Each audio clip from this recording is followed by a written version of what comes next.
Today's question is, how is maple syrup made? Look at all the beautiful trees. Welcome, you two. Oh, hey, hi, Adrian. How are you? Hi, Howie. Hi, Babu.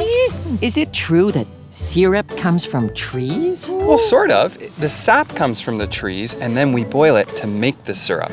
What's sap? It's a sugary water that helps the tree to grow. Wow. The first step is to drill a hole into the tree. It's going in, Babbitt. The next step is to put the spile into the maple tree. Now? Yep. Okay, here we go.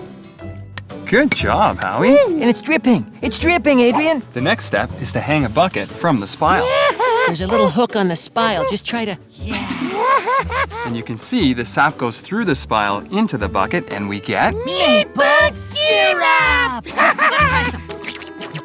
That doesn't taste like maple syrup. That's because it isn't maple syrup. Not yet. For that, we have to go to the sugar shack. Sugar! Wait for me! Welcome to the sugar shack. This is where maple syrup is made. The first thing we have to do is we have to put the sap into the evaporator.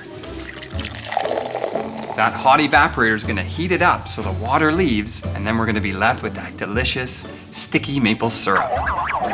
It takes 40 bottles of sap to make 1 bottle of maple syrup. Thanks for showing us how to make maple syrup, Adrian. My pleasure. Ask a question. Find an answer. Now you know. Now you